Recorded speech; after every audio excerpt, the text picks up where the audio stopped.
Muy buenas noches, estudiantes. Es un placer para mí estar acá el día de hoy para tratar alguna de las actividades contempladas dentro de nuestro plan de estudios de este semestre. Antes de iniciar, quiero obviamente invitarlos a que sigamos todas las indicaciones de la Organización Mundial de la Salud para el tema del lavado de manos y así poder evitar cualquier tipo de conflicto que se nos pueda generar en nuestra familia o en nuestro trabajo. Lo importante en este caso es sentirnos todos completamente seguros, que podamos continuar con nuestras actividades sin ningún tipo de inconveniente. Ya entrando en materia, quiero conversar respecto de un tema que tenemos dentro de la plataforma. Dentro de este lugar tenemos dos materiales de estudio disponibles. Uno de ellos es sobre la Guerra Fría en sí y otro específicamente sobre la crisis de los misiles. Tenemos que tener muy presente qué es la Guerra Fría. Ya lo hemos conversado y sabemos que es un conflicto que se desencadena después de la Segunda Guerra Mundial, específicamente dentro de las dos potencias que resultan victoriosas. ¿Quiénes son estas potencias? Es importante que recordemos que tanto la Unión Soviética como Estados Unidos de América fueron uno de los países de los aliados que fueron resultantes como victoriosos en la Segunda Guerra Mundial, acompañados de Inglaterra, Francia y otros países de menor estatus en este conflicto, pero también pues tuvieron un valor importante. ¿Qué nos puede quedar de conclusión de esta situación? Al momento de que la Unión Soviética recupera gran parte de Alemania, después los países como Francia y Estados Unidos consiguen también una participación dentro del territorio alemán, no encuentran dentro de sus ideologías la posibilidad de poder unificar conceptos para crear o ayudar a la restauración de una sola Alemania. Es ahí donde inicia todo lo que conocemos como las divisiones de las Alemanias. Tenemos una Alemania occidental y una Alemania oriental. ¿Qué sabemos de la Alemania occidental? Era la Alemania que estaba bajo la batuta de los países aliados capitalistas, como Francia, Inglaterra y obviamente Estados Unidos. Pero tanto Francia como Inglaterra no tenían las capacidades en ese momento de hacerse cargo de una nación tan poderosa como lo era Inglaterra, como lo era, disculpen, Alemania, así que deciden continuar solamente dando apoyo logístico en algunos aspectos, pero quienes lideran el proceso completamente son los Estados Unidos de América. En concordancia con eso, la Unión Soviética hace lo mismo en su lucha obviamente por promulgar su nueva ideología. Se concibe en este caso la Alemania Oriental. La capital de Alemania Oriental es importante que recordemos que era Múnich y la capital de la Alemania Occidental es Berlín, que fue una ciudad obviamente que se rescató en gran parte por los occidentales, así que tenía esa característica. ¿Cuál era la situación? Que Alemania Oriental tenía dentro de su territorio geográfico a Berlín. Entonces, ¿qué nos encontramos? Nos encontramos con una capital fuera de su territorio geográfico. Dentro de Alemania Occidental no estaba Berlín, Berlín estaba al lado, con los de Alemania Oriental. Entonces era una situación compleja, situaciones que solamente se pueden presentar en periodos de entreguerras o conflictos como los que vivimos en el siglo pasado. Actualmente tal vez sea un poco difícil encontrar este tipo de escenarios y nos parezca raro en el contexto internacional, pero en esa época era bastante común. Entonces, ¿qué encontramos? Encontramos una Alemania occidental que no tenía capital dentro de su territorio geográfico, sino que lo tenía en otro lugar. En este caso, las negociaciones de paz entre Estados Unidos y la Unión Soviética permitieron que esto se desarrollara. Berlín, como la capital de la Alemania Occidental, tenía todos los privilegios de los occidentales y solamente se podía entrar o salir de la ciudad por vía aérea. ¿Qué sucede? Gran parte de la población de la Alemania Oriental no estaba feliz con la participación de este país dentro de su territorio. Entonces ellos querían salir del país. Así que en grandes cantidades se fueron a Berlín para salir vía aérea y poder llegar a Alemania Occidental. ¿Por qué la situación en este momento? Debemos ser conscientes de que esta es una Alemania post-nazi. Y los nazis tenían unos enemigos muy definidos. Es fácil que lo asociemos solamente a un conflicto judío, que nos llevó a situaciones terribles en la historia de la humanidad. Pero no eran los únicos enemigos que tenían los nazis. También tenían enemigos como personas de color en menor instancia, gitanos y obviamente comunistas. Entonces el concepto muy arraigado todavía dentro del pensamiento alemán hacía que la implementación de un modelo de este tipo fuera completamente inviable para su subsistencia, indistintamente de cómo se desarrolle. Era un tema cultural en ese momento. Así que muchas personas querían salir de la población alemana, que era en este momento la Alemania Oriental, y querían llegar a la Alemania Occidental. ¿Qué sucede? Al darse cuenta de esta situación, los soviéticos deciden crear un muro para aislar la ciudad. Es ahí donde nace el término que conocemos como el Muro de Berlín. Este muro encerraba toda la ciudad de tal manera que nadie pudiera entrar libremente y así impedir que todas las personas o que muchas de las personas salieran del territorio. Esta práctica y esta estrategia es muy común dentro de países que manejen modelos comunistas, socialistas, en donde las libertades son puestas a prueba. Entonces nos encontramos frente a este escenario de dos ideologías completamente opuestas que chocan. ¿Sí? Tuvieron un enemigo en común que era Adolfo Hitler y por eso trabajaron juntos en su momento, pero son completamente incompatibles. Esto llevó a un conflicto que nosotros podemos mencionar como centros de influencia. Cada guerra, cada conflicto que se puede haber desarrollado en el periodo durante los tiempos en que duró la Guerra Fría, fueron conflictos que no se desarrollaron directamente entre los dos grandes actores, que eran en este caso la Unión Soviética y Estados Unidos.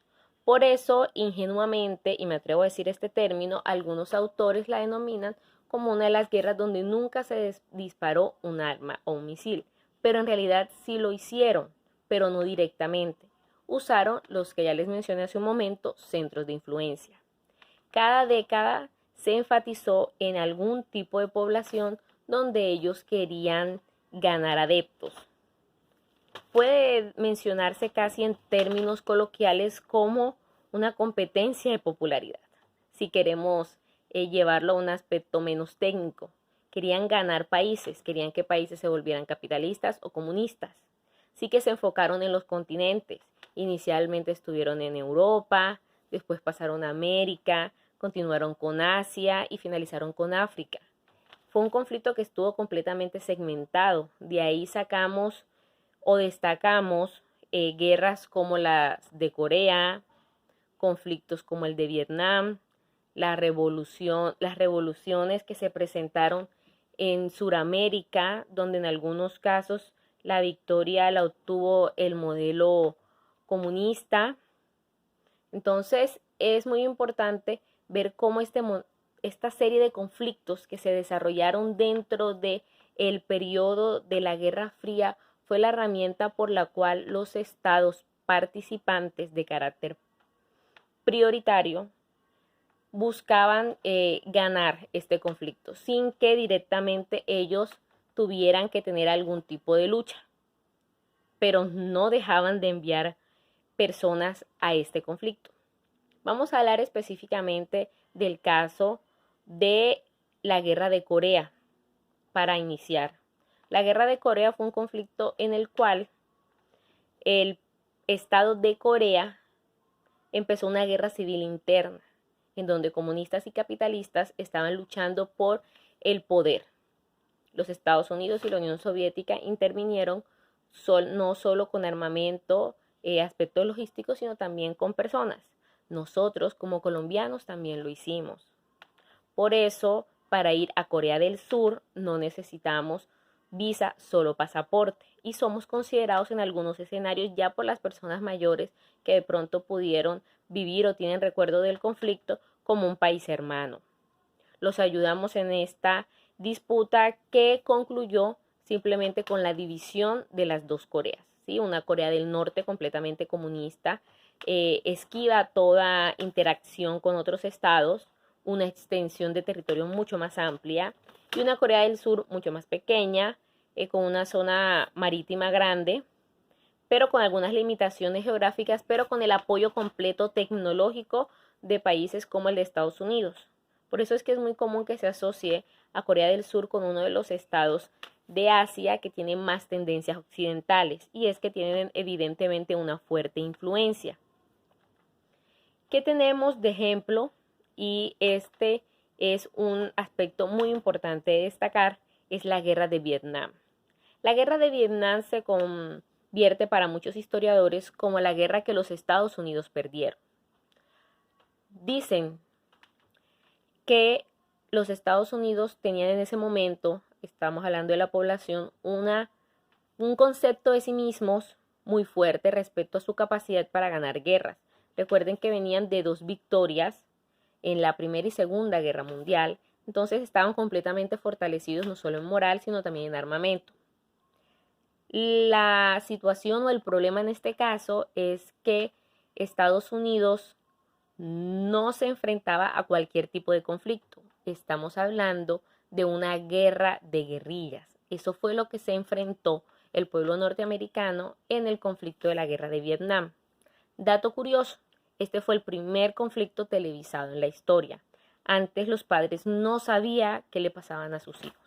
Y al ver lo que estaban viviendo los jóvenes en Vietnam, generó un conflicto muy grande en Estados Unidos sobre la pertinencia de que este país participara en cualquier guerra simplemente por defender la libertad que ellos tanto promulgan en su constitución, en estados completamente diferentes o ajenos a ellos. Después de la Segunda Guerra Mundial, hay que resaltar que se perdieron muchísimas vidas. Lo que se pidió por parte del gobierno norteamericano fue que las parejas procrearan y sacaran nuevas poblaciones. Es ahí donde nacen los denominados baby boom. Estos baby boom fueron los jóvenes que llegaron a participar en la guerra de Vietnam. Pero chicos, tengan presente, los padres nunca son iguales a los hijos. Estos baby boom eran muy diferentes a sus abnegados padres que decidieron pelear sin ningún tipo de pregunta en la Primera Guerra Mundial. Mientras que los baby boom, que tenían una tendencia hippie y ya estaban pensando en otro tipo de movimientos, no querían tragar entero y no estaban muy satisfechos con la participación en la guerra de Vietnam, así que se quejaban demasiado. El Estado no podía simplemente mandarlos sin ningún motivo o explicación. Tal vez les suene parecido a ustedes, pero sí, ahí nació este tipo de rebeldía hippie del que a veces mencionamos. No confiar completamente en las instituciones. Eso nos lleva a una serie de conflictos o situaciones que se vivieron en ese periodo y posterior en los Estados Unidos. Ese tema puntualmente lo vamos a tocar cuando hablemos de política exterior norteamericana. Por ahora les dejo el tip de que los baby boom son muy importantes para la historia norteamericana y específicamente en la década de los 70. Volviendo a nuestra Guerra Fría, es preciso que tengamos muy presente cómo este conflicto pudo desestabilizar un poco la guerra de Vietnam, todo lo que se venía planeando por parte de los estadounidenses. Pero no fue al punto de que se pusiera en riesgo la estabilidad mundial en el marco de la Guerra Fría. Tenemos un acontecimiento, un hecho que sí fue crucial. Y esta fue la crisis de los misiles de Cuba.